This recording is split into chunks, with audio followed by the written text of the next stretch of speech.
In a swift and tactically brilliant maneuver, soldiers of the Indian Army are now on commanding heights north of Pangong So, close to Finger 4.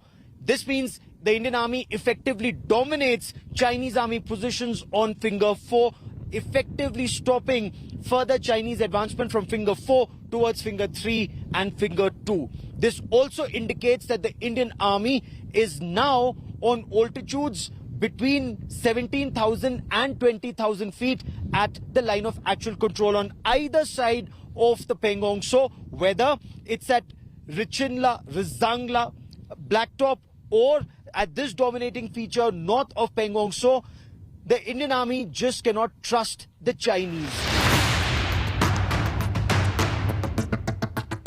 The strategic heights are now dominated by Indian positions, with Chinese positions in India's line of sight and fully vulnerable to India's actions. As Indian and Chinese army continue to eyeball each other, it is clearly advantageous for India. With Gaurav Sawant in Ladakh, Bureau Report, India Today.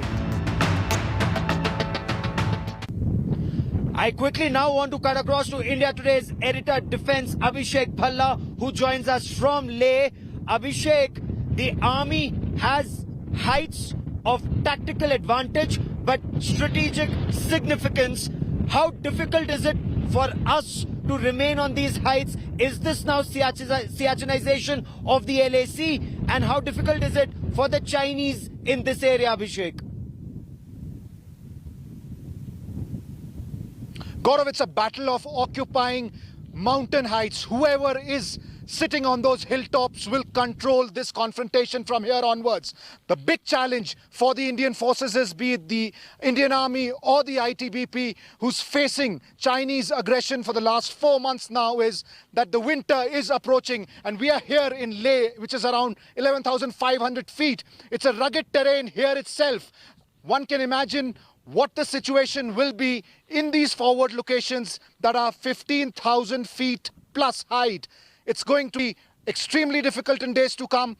And as I said, both the forces, be it the Chinese PLA or the Indian forces, are trying to occupy these crucial heights. And whoever remains here for a longer period of time will be at an advantage. At this moment, it seems that the Indian forces have occupied some of these crucial heights, and this is what is irking the Chinese, and that's why we see a fresh set of face-offs taking place. When we look at the situation on ground zero, south of Pangong So, you have the Indian Army on our side of the line of actual control, but at heights that were so far unoccupied. Rizangla, where that famous battle of 1962 was fought. Richinla, Blacktop, Gurung Hill and Magar Hill that overlook the Spangur Gap. Now, this is a huge advantage for India. It's not just a tactical advantage, it's a strategic advantage. Also on the north bank of Pangong So, being on a position or a post higher than the Chinese on Finger 4 actually negates the Chinese presence on Finger 4, Abhishek.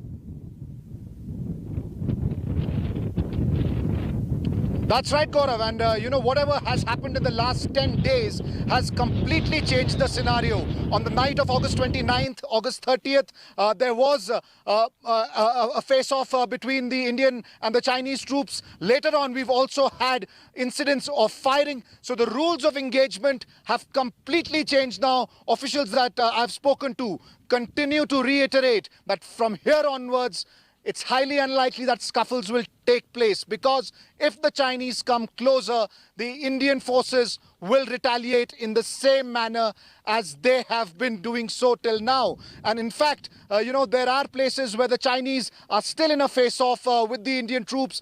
Remember those pictures that came that showed the Chinese carrying those medieval, barbaric kind of weapons. So the situation remains extremely fluid, volatile. It's a heightened state of alert that officials say that they are following at this point of time. The Finger area, of course, once again has become very, very volatile.